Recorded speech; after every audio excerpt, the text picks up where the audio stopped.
Congreso Mundial de Psicología. ¿A quién elige la Argentina? A José Ingenieros. José Ingenieros iba a cumplir 28 años y llega a Roma con su padre, obviamente los dos hablando perfectamente italiano. Entonces, los profesores se acercaban al padre, como el que había traído al hijo, pensando que era el gran profesor José Ingenieros. No, yo soy el padre, él es el profesor. Bien. Pero el que aprovecha en este viaje, dice, no, yo no voy a volver inmediatamente. Como escribía para La Nación, además,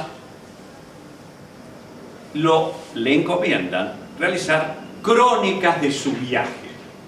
Hay un libro editado por La Nación que se llama Crónicas del viaje 1905-1906 de Ingenieros, que realmente no tiene desperdicio.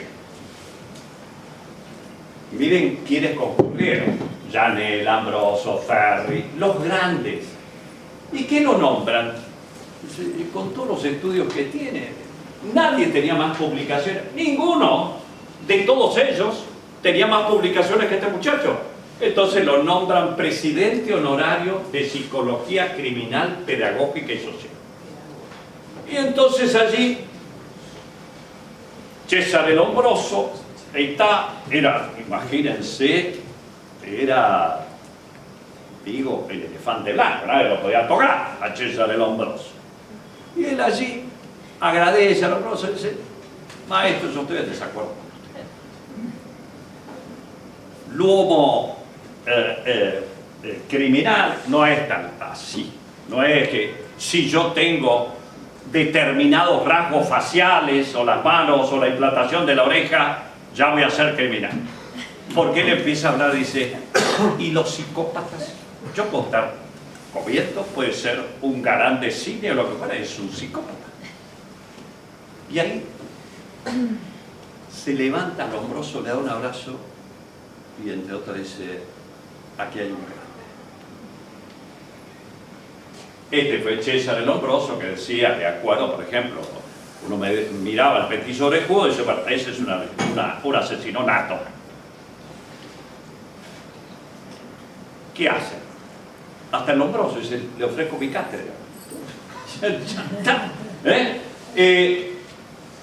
Ahí está paseando por el Campidoglio, aprovecha mucho este viaje y entre otros el expresidente Roca se encuentra, está en Roma y pide que él sea, digo, una especie de acompañante para conocer estos círculos culturales de Roma, es decir, llevándolo al presidente. Ahí lo vemos enseguida vamos a ver con Roca.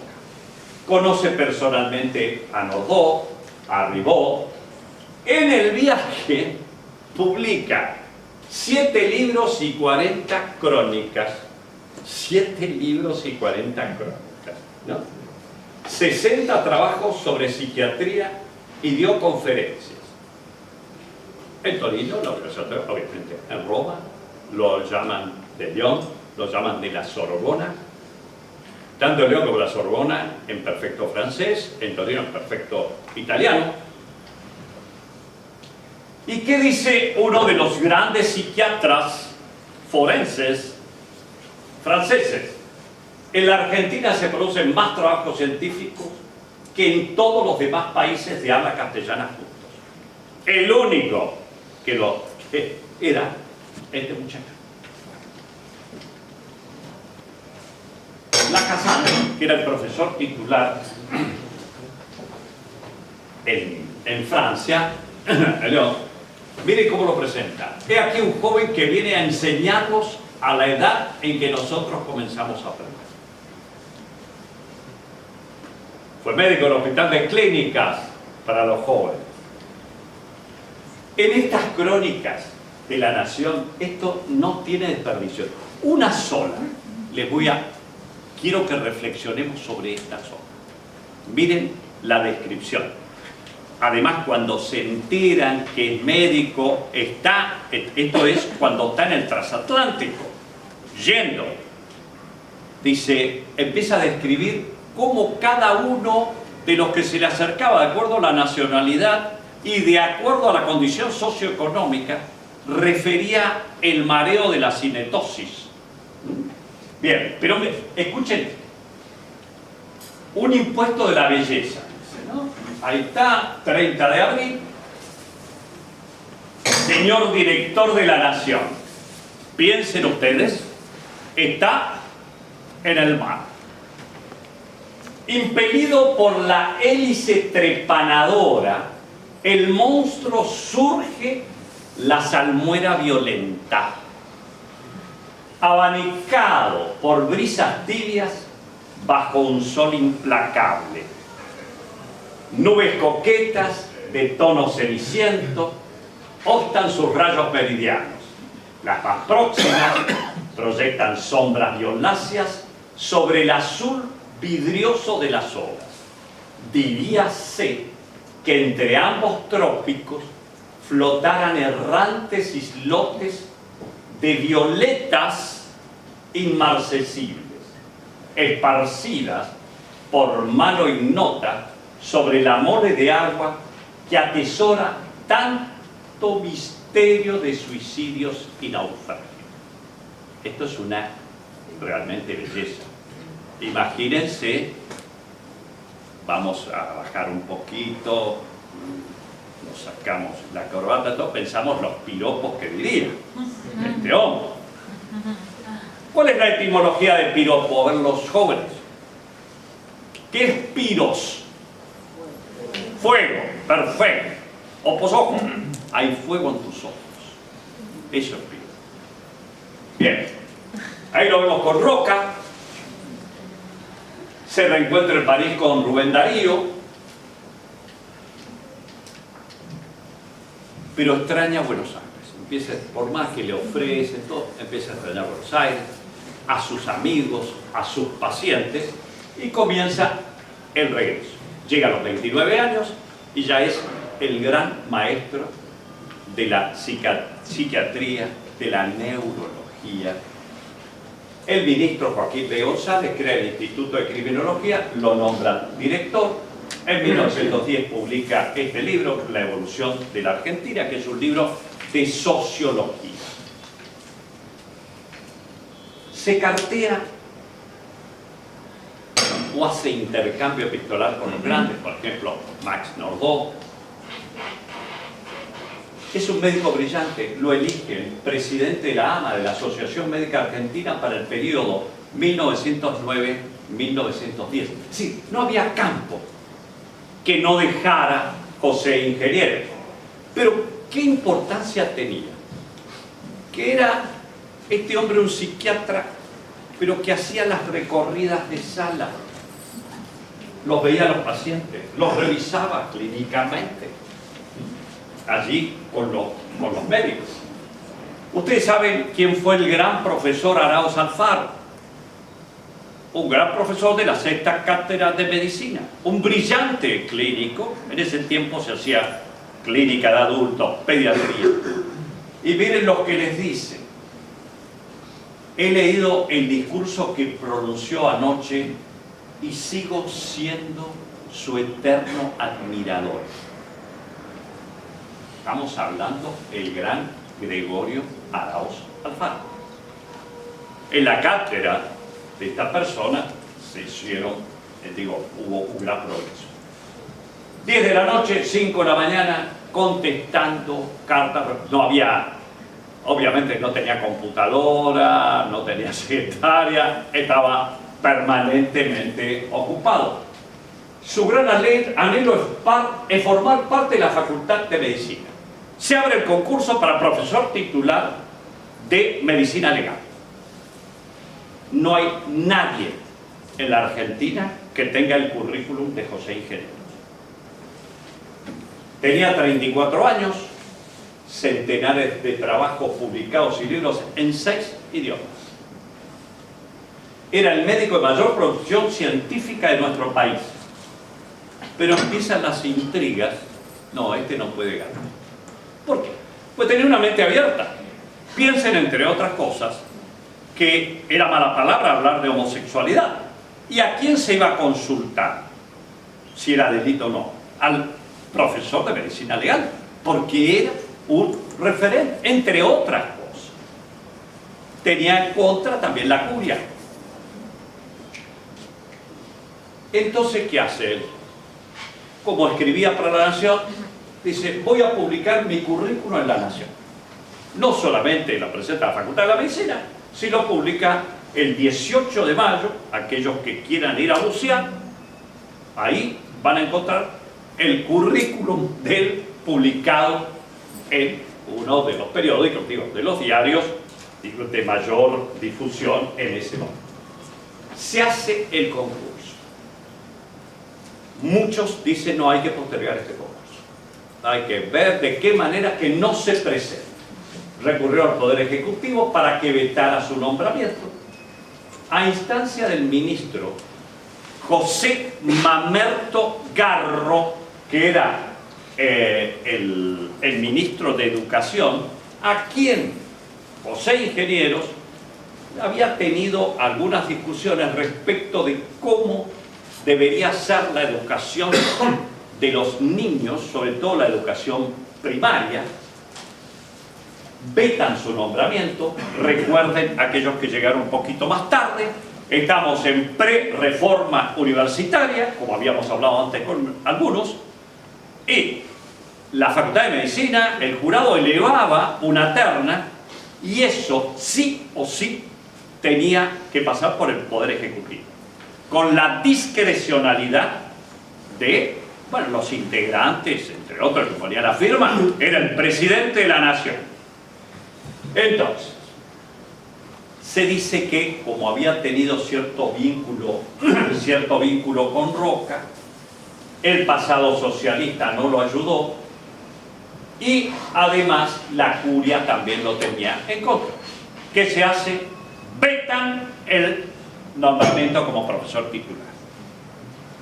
¿Y qué hace este muchacho? Bueno, acá tiene José Mamerto Garro, Roque Semper. Presenta la renuncia y le envía una carta al presidente de la República y le dice, renuncio a vivir en este país, pero no es que sea si sube tal, no, renuncio a vivir en la Argentina hasta que el empleado del Poder Ejecutivo, presidente de la Nación, ¿no es cierto?, cese en su función.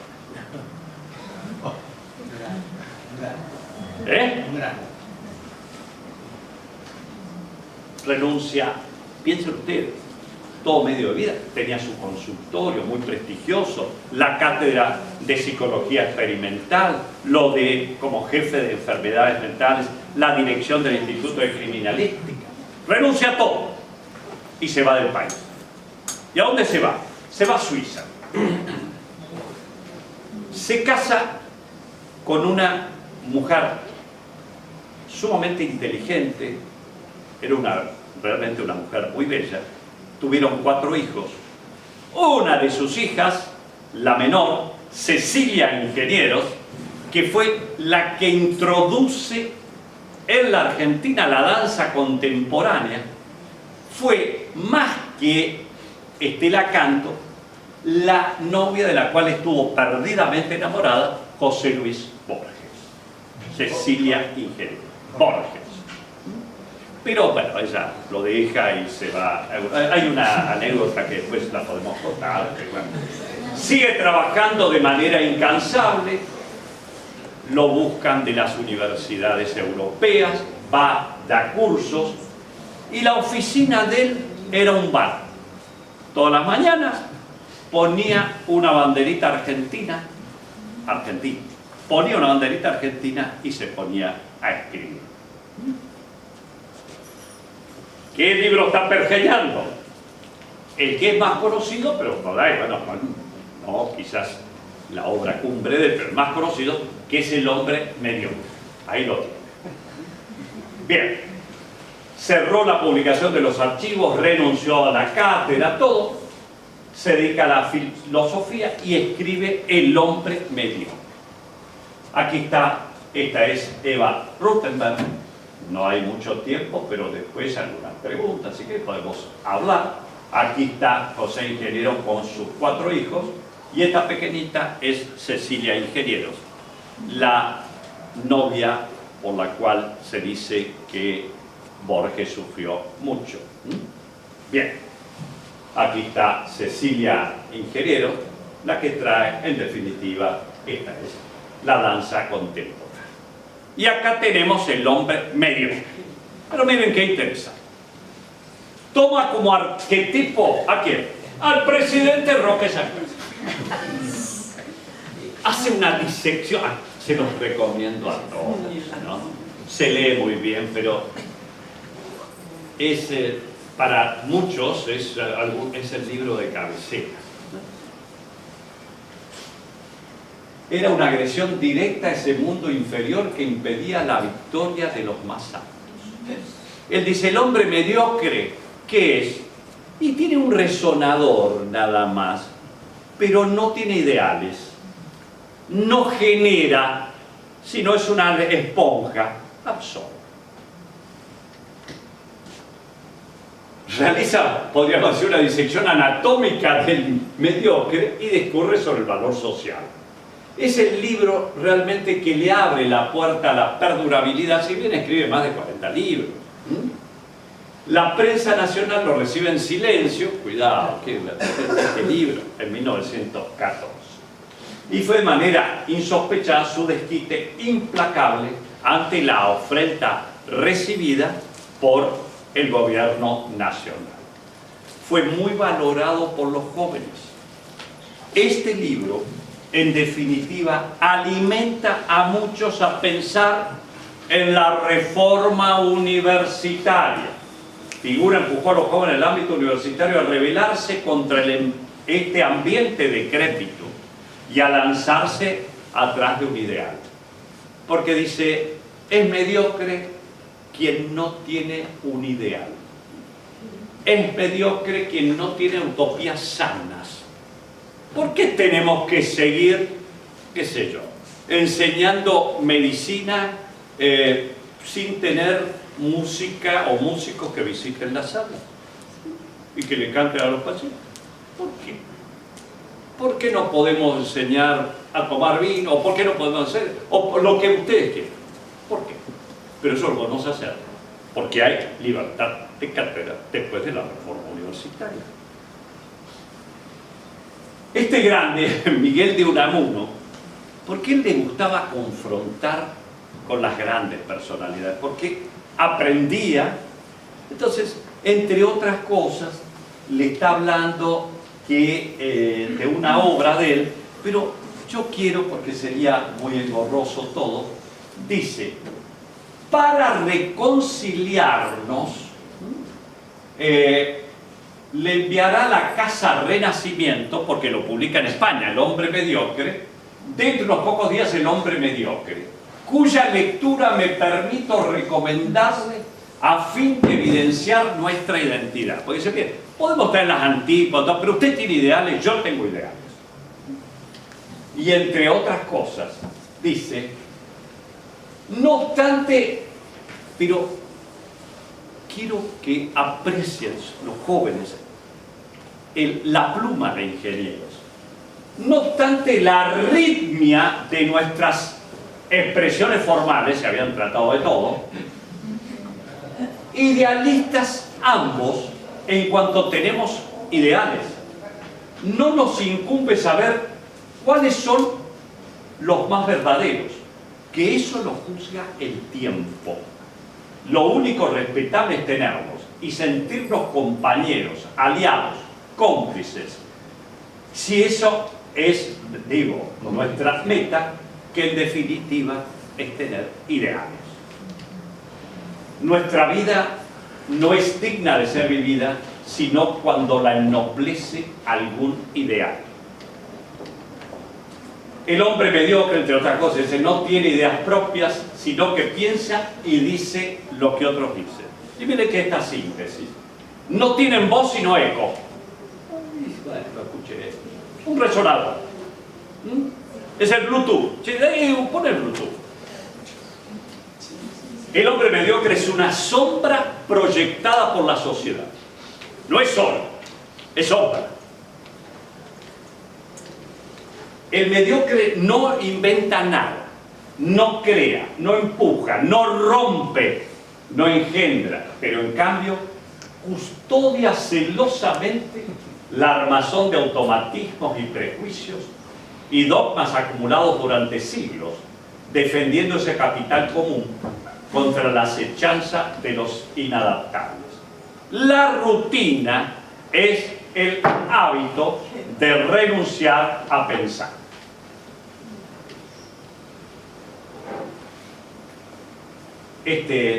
Empieza el regreso porque está extrañando mucho. Los intelectuales le ofrecen un banquete. Acá está José Ingenieros. Y llega prácticamente días antes de la muerte de Roque Semper. Miren la multitud en el acompañamiento del carro fúnebre que lleva los restos de Roque Semper. Y hay una anécdota muy linda que contaba Manuel Gálvez, que estaban con él muy próximo viendo esta multitud en la librería Moy, en la puerta, y entonces le dice José Ingenieros: ¿qué cantidad de gente no ha leído mi libro?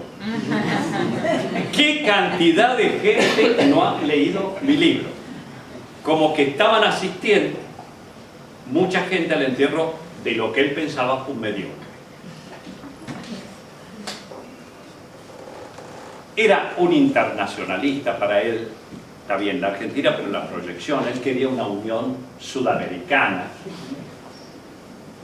Lanza una biblioteca de cultura argentina y empieza a perder dinero. Todo lo que hizo como psiquiatra y todo, ¿por qué? Porque empieza a publicar y a cuesta de su propio peculio. Sienten una admiración recíproca con otro grande, este es Ricardo Rojas. Pero quiero que, Ricardo Rojas, ¿alguno ha visto la casa de Ricardo Rojas? Ahí en la calle, se las recomiendo, estilo Eurindia, como lo llamaba Ricardo Rojas. Está acá a 6 cuadras del hospital. Salud Poeta, esto se lo está mandando aún desde Suiza. Le manda un reloj, si está en Suiza, un reloj a través de la embajada que le llega, y entonces dice: a cambio quiero tus libros, los libros de Ricardo.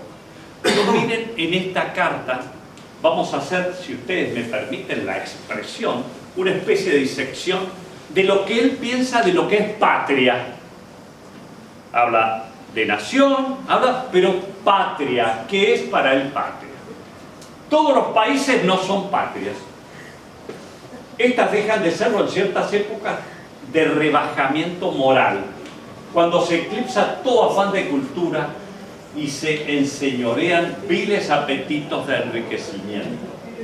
Así lo explicaré en un libro que leerás sin disgusto. Le está diciendo a Rojas. Y bien, los países, un país que es una expresión geográfica, los estados, equilibrios de instituciones. Ahora, una patria es mucho más y es otra cosa. Sincronismo de espíritus y de corazones, temple uniforme para el esfuerzo, homogénea disposición para el sacrificio, simultaneidad en la aspiración de la grandeza y en el deseo de la gloria. Donde falta esa comunidad de esperanzas, no hay patria, no puede haberla. Hay que tener ensueños comunes, desear juntos grandes cosas y sentirse decididos a realizarlas, por más riquezas naturales que podamos tener, porque eso va a ir desapareciendo. Y la otra cosa, dice, las áureas minas, las industrias afiebradas, las lluvias generosas, hacen de un país un estado rico, pero se necesitan ideales de cultura para realmente ser una patria. Bueno, empieza a reunir escritores latinoamericanos, funda otro diario, La Renovación, basado en el grupo Claridad de Anatole France. Viene la época de la Reforma universitaria.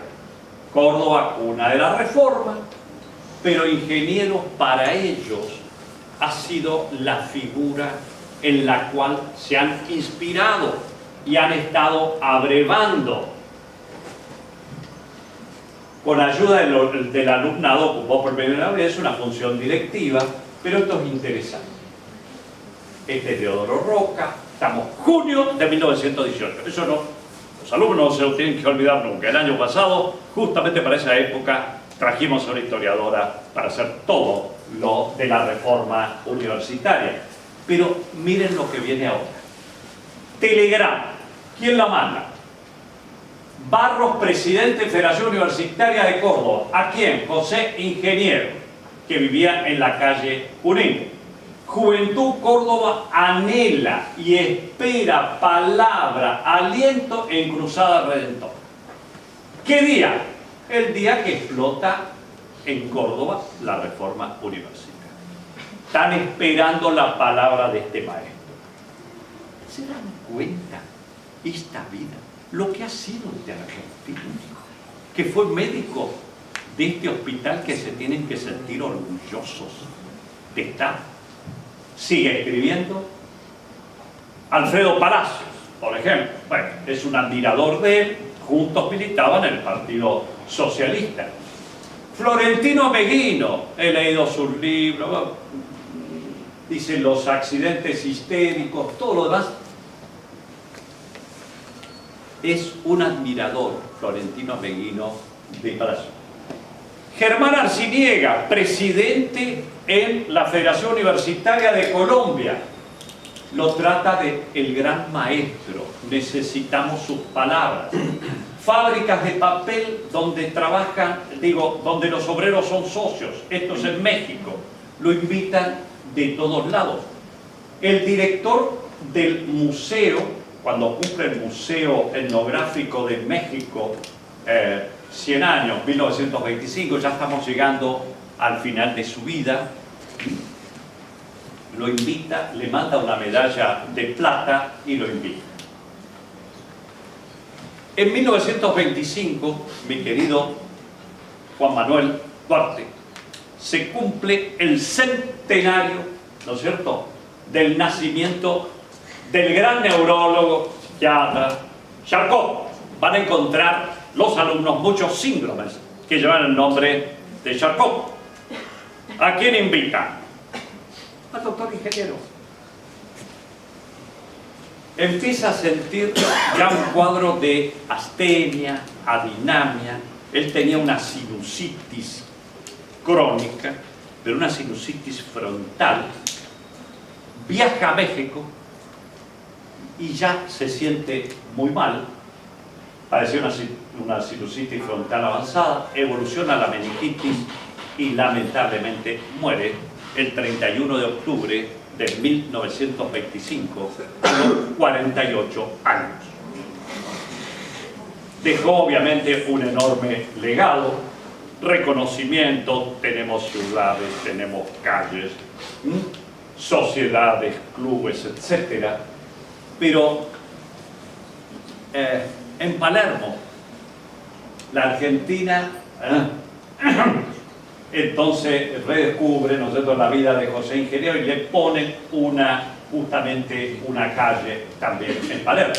Algunos de sus libros, La locura en la Argentina, Psicopatología en el arte, les recomiendo a los estudiantes Las fuerzas morales. Entre otras dice, es joven que no tiene complicidad con el pasado. Criminología, bueno, 40 y pico libros. Esto, el profesor titular, que además lo trajimos acá, vos te debes acordar, cuando trajimos a Mastronardi, el profesor titular de Psiquiatría Forense de Sapienza, lo consideró el más grande de los psiquiatras forenses a José Ingeniero. y escribió esto el profesor Vincenzo Mastroianni, que es un amigo